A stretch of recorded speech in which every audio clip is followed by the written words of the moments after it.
dengan pengambilan keputusan batas kami dari sekolah. Jadi saya juga mohon maaf apabila ada bisa mengganggu kita guru dalam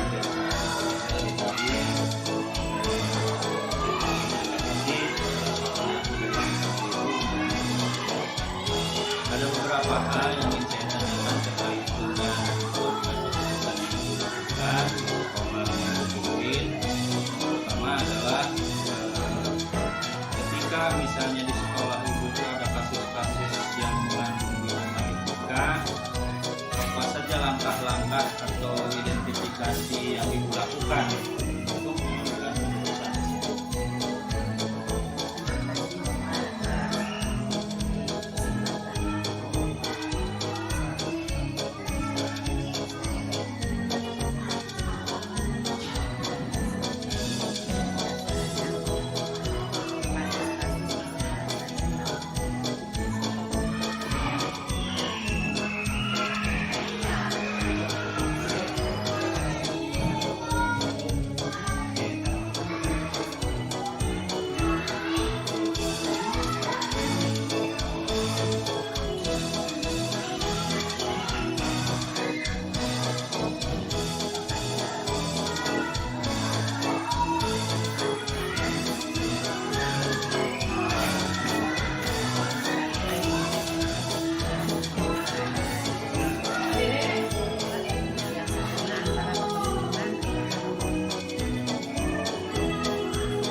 Ibu dalam menghadapi satu kasus itu diidentifikasi dulu, dilihat kasusnya, jadi tidak langsung diputuskan ya. Ketika identifikasi kasusnya yang pada akhirnya adalah untuk kepentingan murid ya. Nah kemudian begini Bu, prosedur atau langkah-langkah apa saja yang Ibu tempuh untuk mengambil keputusan?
Nah, berarti Ibu kalau dalam mengambil keputusan itu dengan berbagai pertimbangan ya, jadi tidak ada semacam subjektivitas gitu ya.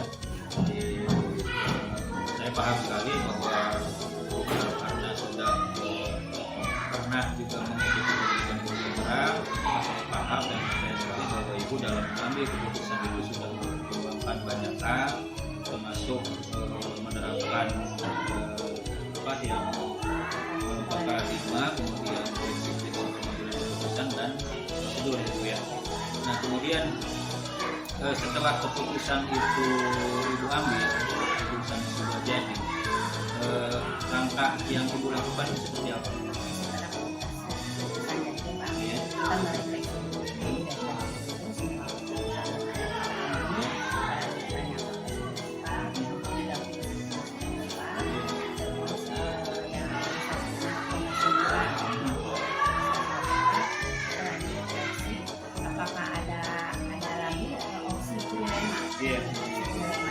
yang bisa diambil dari antara pilihan dari yang tadi, kamu ambil yang mana? Setelah itu ya kita mengambil keputusan.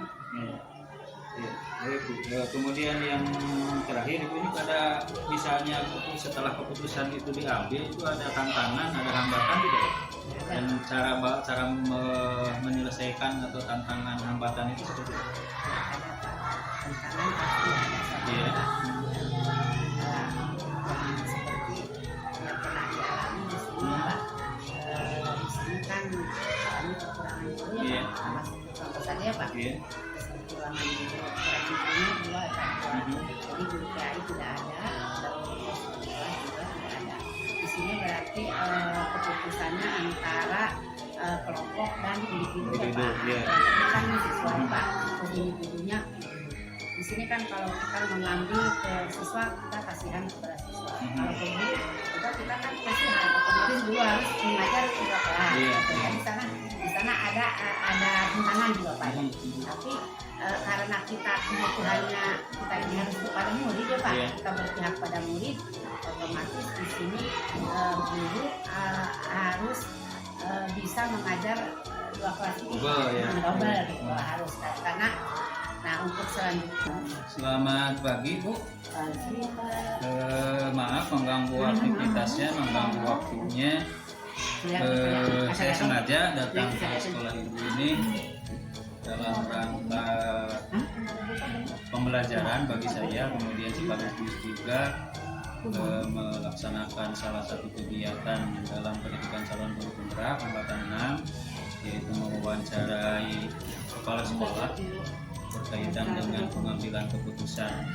Nah, ada beberapa hal yang ingin saya tanyakan dan itu juga merupakan pembelajaran bagi saya. Mudah-mudahan apa yang sudah Ibu laksanakan dalam pengambilan keputusan itu juga bisa saya laksanakan di sekolah saya sendiri. Ada beberapa pertanyaan. Yang pertama adalah ketika di sekolah Ibu terdapat satu masalah, tentunya kan harus segera diselesaikan, tidak boleh tertunda-tunda penyelesaian masalahnya. Dan saya ingin tahu bagaimana langkah Ibu ketika menghadapi satu masalah yang berkaitan dengan kepentingan sekolah maupun kepentingan siswa. Terima kasih Bapak telah memilih saya sebagai salah satu yang terpilih menjadi diwawancarai. Terima kasih. Kalau di sekolah saya, kalau dalam pemenuhan kebutuhan guru, alhamdulillah tidak ada masalah. Tapi kalau dari segi sarana dan prasarana serta lingkungan belajar itu banyak yang harus dibenahi, banyak sekali. Pertama-tama masalah urgent ya. Masalah satu adalah masalah tempat duduk, waktu kemarin ya, kursi dan meja yang pertama itu karena bertambah siswa, otomatis saya harus bertambah juga walaupun dalam rencana itu tidak ada untuk fasilitas itu biayanya, tapi karena kebutuhan sangat besar otomatis saya mencari dana untuk menanggulangi pemenuhan kebutuhan siswa. Walaupun ya dengan dana tambahan. Iya, berarti dalam pengambilan keputusan itu Ibu tidak serta merta langsung mengambil keputusan kan, tidak ada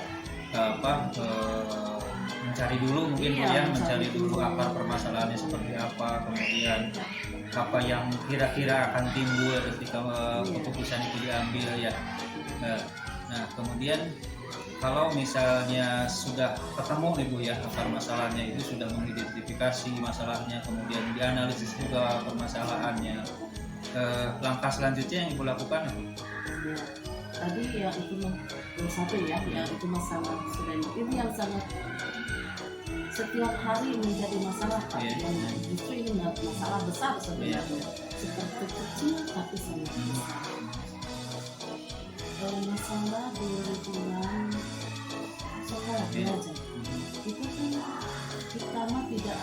biar kita ya jadi pedagang atau apa teh bebas masuk ke masuk lingkungan. ke lingkungan. Jadi sampah kebersihan. Saya kadang setiap hari membakar sampah. Tapi kalau lama-lama saya kan ada tugas yang lain. Iya. Tidak harus selalu ngurusin sampah gitu. Makanya saya berpikir bagaimana solusinya supaya ini lingkungan juga bersih.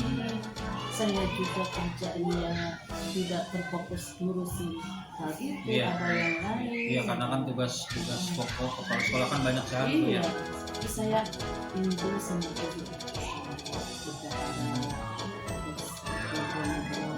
kalau misalnya kan ada si ibu yang jalan itu ya suaminya karena saya udah bertanya bu si bapak kerjanya apa sekolahnya udah bertanya gitu ini saya ngobrol sama laki kita sama kita sama kita sangat tidak boleh ya tapi kan ini sangat penting sekali untuk perlindungan untuk kenyamanan belajar. Jadi saya itu sebenarnya berarti ya dari dana ini disisihkan untuk honor petugas Kebersihan. Ya.